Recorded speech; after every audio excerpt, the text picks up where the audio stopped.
তখন থেকে মহারাজ কি লিখছেন খাতায়? মনে হচ্ছে সকাল থেকে চিন্তা ওনার মাথায়।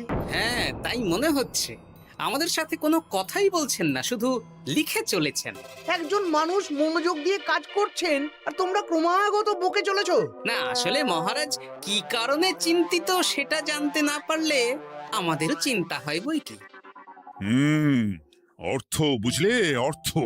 রাজকোষের অবস্থা খুবই খারাপ, আর সামনেই তো শিবরাত্রি পুজো। কিভাবে যে কি হবে কিছুই বুঝতে পারছি না। মহারাজ, এরকম হলে এবারে কিভাবে পুজো হবে?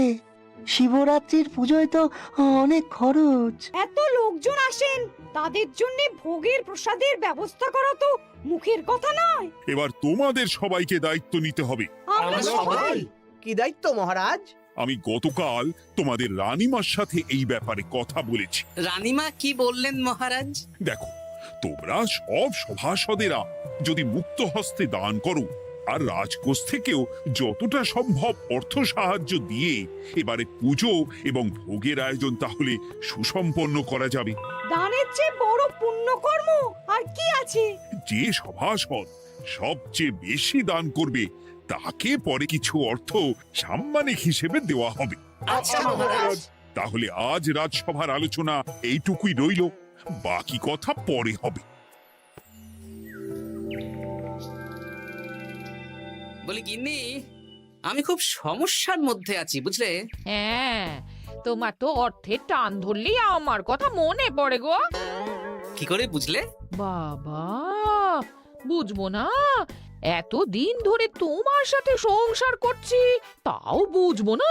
আমি কি আজকাল আর তোমার কাছে চাই বলো? আমার মা আমার নাম রেখেছিল পার্বতী, আর বলেছিল দেখিস তুই ভগবান শিবের মতন বর পাবি। তোমাকে পেয়েছি, কিন্তু সাথে পেয়েছি অভাব। হ্যাঁ, সে যতই অভাব হোক, মন্ত্রী মশাইয়ের মতো স্বভাব তো নষ্ট করিনি গিন্নি। সেই জন্যেই তো তোমার সংসারে পড়ে আছি গো, নইলে কবে এই চাল চুলোহীন সংসার ছেড়ে চলে যেতুম। হ্যাঁ, বলছি শোনো না, এই কিছু মোহরের খুব দরকার। এবার মন্দিরে শিবরাত্রির পুজো হবে, কিন্তু মহারাজ তেমন খরচ করতে পারবেন না। তাই তাই কি? তাই আমাদের সব সভাসদদের বলেছেন দান করবার জন্য। এই দেখো, আমার যা গয়নাগাটি ছিল সবই তো বন্ধক রাখা আছে, নইলে বলতাম। আরে বাবা, সে তো জানি, কিন্তু আর কোনো উপায় নেই। কি বলি বলো তো? দেখি কি করা যায়। আরে বাবা রে বাবা, এত চিন্তা ভাবনা না করে বাবা মহাদেবের ওপর ভরসা রাখো গো, উনি কোনো একটা পথ দেখাবেন। দেখো, দেখা যাক গিন্নি, উনি এখন আমার আশা ভরসা।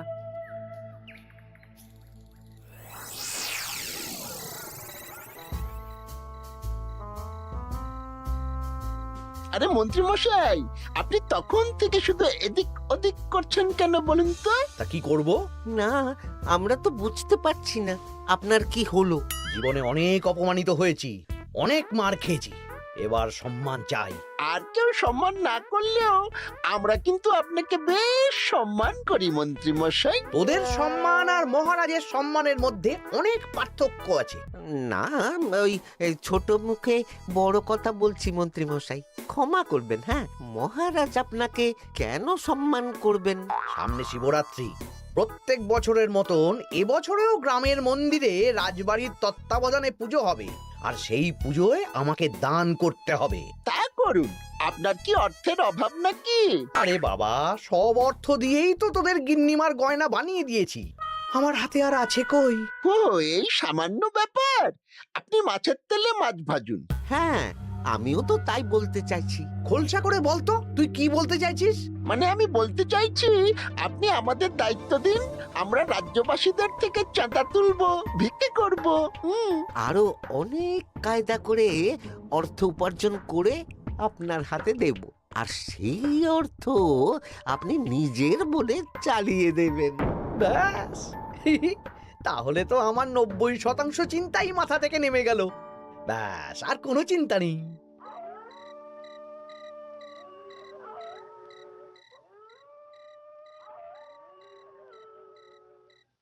কি গো, এত রাত হয়ে গেল, এখনো ঘুমোচ্ছ না কেন বলো তো? হ্যাঁ, খুব চিন্তা হচ্ছে গো গিন্নি।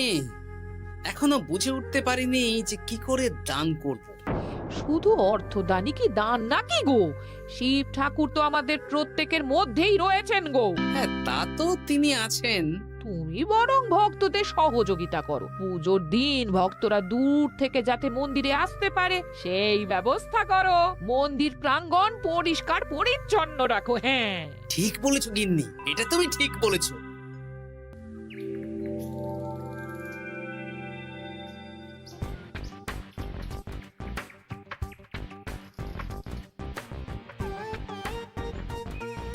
এই যে বাড়িতে কে আছেন?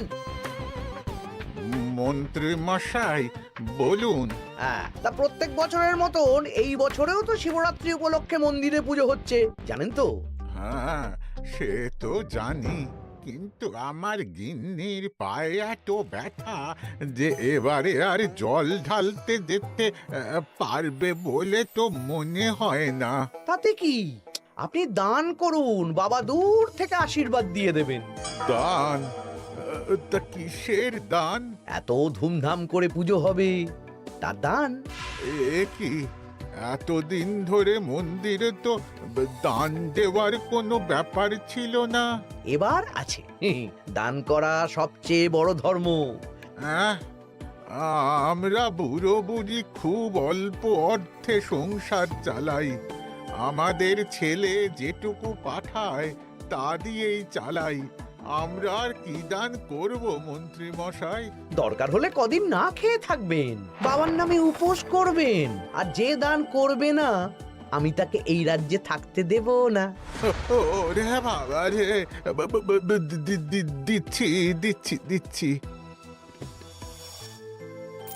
আর শুনুন, এই দানের ব্যাপারটা যেন 5 কান না হয়, নইলে কিন্তু। ওরে বাবা, না না না, ঠিক আছে ঠিক আছে। আজকে সারাদিনে ভালোই রোজগার হয়েছে, কি বলিস বটা? হ্যাঁ, কালকে আবার সারাদিন চাঁদা তোলা হবে। চাঁদা নয়, বল চাঁদার নামে দান তুলছি। হ্যাঁ, আর যা ভয় দেখাচ্ছি, কেউ ভয় মুখ খুলবে না। এই তো যাই, এরকম চলতে থাকলেই আমাকে সেরার সেরা দানি হওয়া থেকে কেউ আটকাতে পারবে না। এই তুমি এই ভর দুপুরে বস্তা কাঁধে নিয়ে কোথায় যাচ্ছ গো? একটু জঙ্গলের দিকে যাচ্ছে গিন্নি, শুকনো কাঠ নিয়ে আসি। পুজোর দিন তো ভোগের রান্না করতে জ্বালানি লাগবে, দেখি শুকনো কাঠ নিয়ে রাজবাড়িতে দিয়ে আসবো। বেশ বেশ বেশ, যাও। হে দেবাদিদেব মহাদেব, তুমি একটু দেখো বাবা।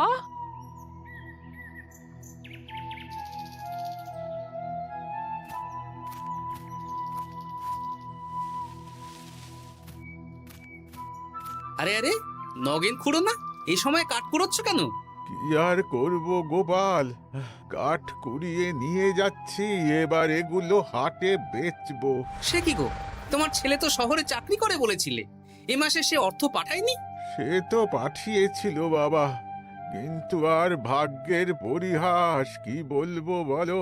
কি হয়েছে, কোনো সমস্যা নাকি? না না না, সমস্যার কথা জানানো যাবে না, জানালেই আমাদের বিপদ। আরে কি হলো, চুপ কেন?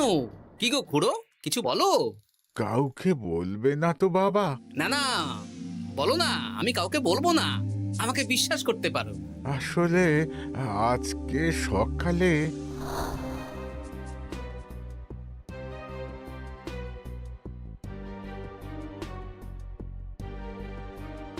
হ্যাঁ, মন্ত্রী মশাই? হ্যাঁ, শুধু আমাদের বাড়ি থেকে না, গ্রামের সব বাড়ি থেকে তুলেছে। ঠিক আছে খুড়ো, তুমি নিশ্চিন্তে থাকো। আর আমার চিন্তার শেষ নেই।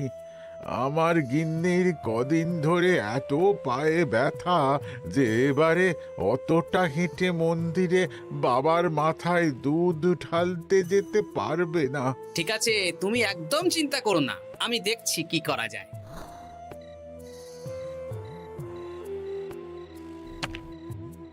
প্রহরী, এটা ভাড়ার ঘরে রেখে দিয়ে এসো। বলো গোপাল দিয়েছে, ভোগ রান্নার সময় জ্বালানি লাগবে তো, তাই এই কাঠ দিয়ে গেলাম। আচ্ছা গোপাল দাদা।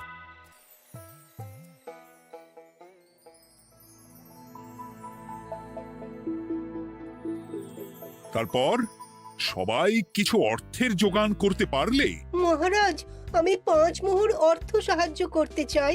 আমিও 5 মোহর মহারাজ। বেশ। গোপাল, মহারাজ, এখন আমার হাত একদম খালি, তাই আমি অন্যভাবে সহযোগিতা করার চেষ্টা করছি। কিরকম? এই তো গতকাল আমি 1 বস্তা কাঠ দিয়ে গিয়েছি, আজকে আরো দেব। তারপর আগামীকাল মন্দির চত্বর পরিষ্কার করব, আগাছা পরিষ্কার করব, পুজোর দিন ভিড় সামলাবো, যারা দূর থেকে আসবে তাদের একটা গরুর গাড়ি করে নিয়ে আসবো। আচ্ছা, বেশ বেশ, কর। মন্ত্রী, মহারাজ এই নিন, এতে 200 মোহর আছে। আমি আরো দান করব, আপনি কোনো চিন্তা করবেন না মহারাজ।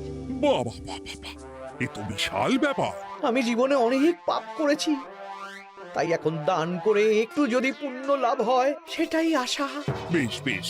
পণ্ডিত, তুমি আর রাজবৈদ্য তাহলে পুজোর দশকর্মা দ্রব্যাদি কেনাকাটা শুরু করো। এখন ধারে নিয়ে আসবে, পুজোর পরে সব শোধ করে দেওয়া হবে। আচ্ছা মহারাজ, ঠিক আছে। তাহলে আজকে আমি আর পণ্ডিত মশাই দুজনে বাজারের দিকে যাব আর সব দশকর্মার দ্রব্যাদি কিনে নিয়ে আসব। হ্যাঁ হ্যাঁ, তাই কর।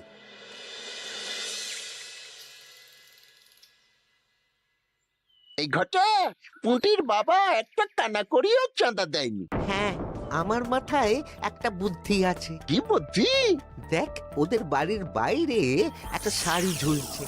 শাড়িটা দেখে খুব একটা ওই পুরানো মনে হচ্ছে না। ওটা হাত সাফাই করে বাজারে বেচে যা অর্থ পাবো সেটাই মন্ত্রী মশাইকে দেব, তাই তো? একদম তাই।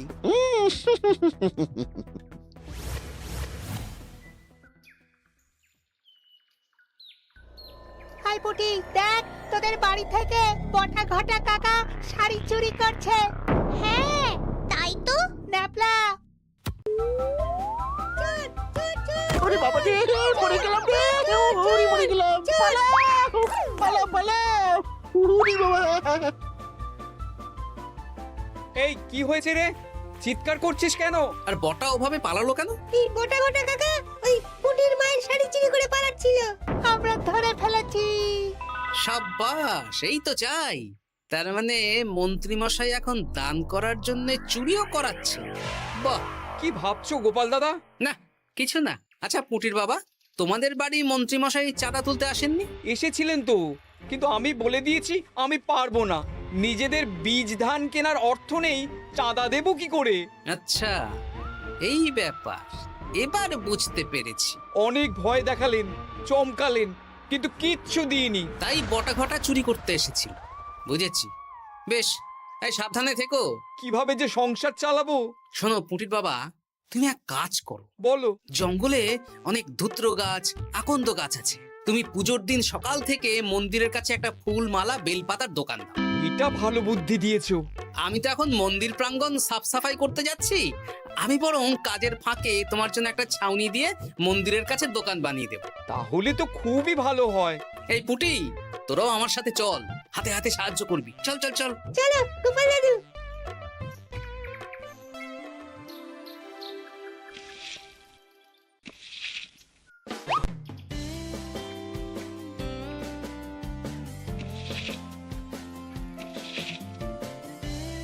দাদু, এই জায়গাটা গর্ত আছে, তাই মাটি নিয়ে এলাম। এই তো বুদ্ধিমান ছেলে, এবার ঢেলে দে।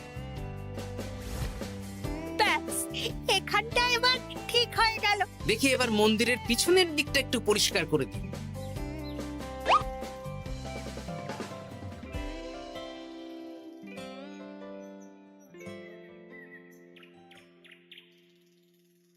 জয় মহাদেব। এ কি, কিসের আওয়াজ হলো? হ্যাঁ দাদু, কিরকম একটা টং করে আওয়াজ হলো। দেখি তো।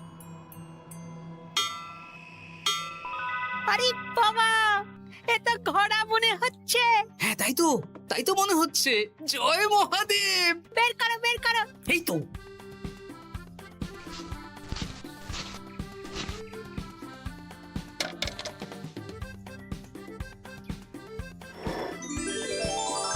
ও দাদু, এ তো সোনার মোহর। জয় মহাদেব, তুমি সত্যি আছো প্রভু, তুমি সত্যি আছো। একই দাদু, তুমি কাঁদছো কেন? সবই মহাদেবের কৃপা। মহারাজ বলেছিলেন দান করতে, মহাদেব নিজেই নিজের পুজোর ব্যবস্থা করে নিলেন রে। হ্যাঁ তাই তো দেখছি দাদু। তবে শোন, এই কথাটা কাউকে বলিস না। আচ্ছা গোপাল দাদু, আমরা কাউকে বলবো না। হ্যাঁ।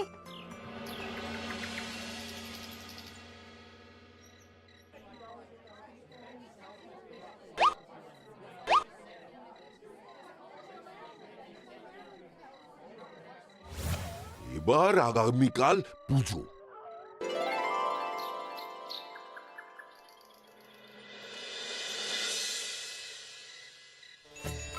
জয় শিব শম্ভু, হর হর মহাদেব। হে প্রভু, হে মহাদেব, জগতের কল্যাণ করো ভোলানাথ। জয় শিব শম্ভু। জয় জয় শিব শম্ভু, জয় শিব শম্ভু। বাবা দেখো বাবা, বাহ বাহ বাহ বাহ, এই তো সব ভালোই হচ্ছে। ভালো তো হবেই মহারাজ, আমি যা দান করেছি পুজো পাঠ এবারে ধুমধাম করে হবে। দান করে অত অহংকার করতে নেই মন্ত্রী। এক হাতে দান করলে আরেক হাতকে জানাতে নেই, বুঝলে? বুঝেছি মহারাজ।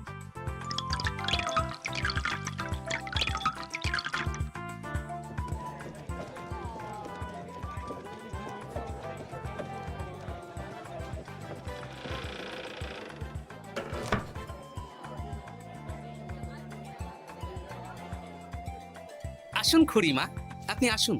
সত্যি গোপাল, তোমার মতো মানুষ হয় না। আমার পায়ে বড় ব্যথা, ভেবেছিলাম এই বছর হয়তো মন্দিরে আসতেই পারবো না। আহা, আমি তো আপনার ছেলের মতন। আর কাল আবার আসতে হবে, বড় মাঠে ভোগের আয়োজন আছে, গাড়ি পাঠিয়ে দেব, কেমন? বেঁচে থাকো বাবা, বেঁচে থাকো। দেখো দেখো গোপালকে দেখো, ও হয়তো অর্থ সাহায্য করেনি, কিন্তু অন্যভাবে কত সাহায্য করছে। এই মন্দির প্রাঙ্গণ থেকে সব আগাছা পরিষ্কার করেছে। মহারাজ, আপনার সাথে কিছু কথা আছে। কি কথা? এখানে বলা যাবে না, যা বলবো আড়ালে। আচ্ছা চল।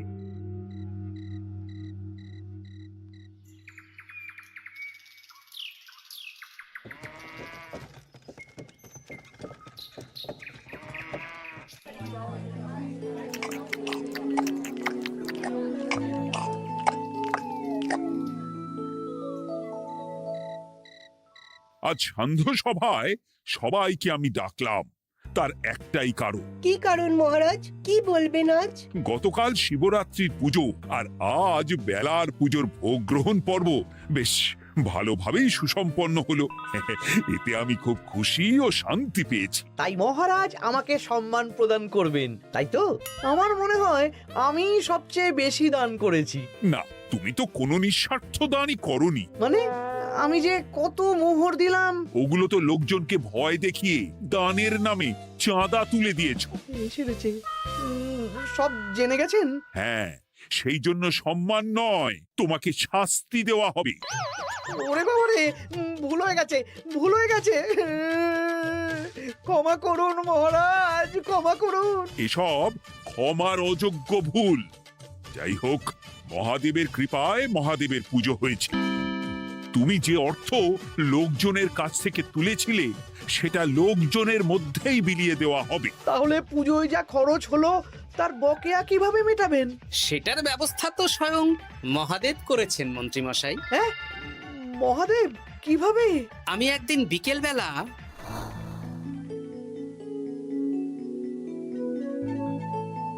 ওরে বাবা, এক ঘোড়া সোনার মোহর। হ্যাঁ, এক ঘোড়া সব মহারাজকে দিয়ে দিয়েছি। আর এই দান সংক্রান্ত যে অর্থ সাম্মানিকের কথা বলেছিলাম তা পাবে গোপাল। ধন্যবাদ মহারাজ। তবে মন্ত্রী মশাই যে অর্থ লোকজনের কাছ থেকে বলপূর্বক তুলেছেন সেটা দিয়ে গরিব চাষি ভাইদের বীজ কেনার অর্থ দান করা হবে। আর মহাদেবের কৃপায় যে এক খড়া মোহর পাওয়া গেছে তা দিয়ে বকেয়া মেটানো হবে। সাবাস গোপাল, সাবাস। এই না হলে আমার গোপাল। সাধু সাধু। আর মন্ত্রী মশাইকে কি করা হবে?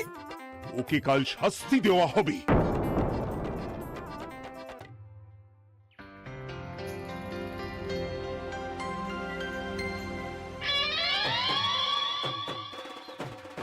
মহাদেব, ও শিব ঠাকুর, আমাকে ক্ষমা করে দিন, ক্ষমা করে দিন আমাকে। ওসব না বলে একবার কান ধরে উঠবস করুন আর একবার করে বলুন জয় মহাদেবের জয়। জয় মহাদেবের জয়, জয় মহাদেবের জয়, জয় মহাদেবের জয়। সবই মহাদেবের দান।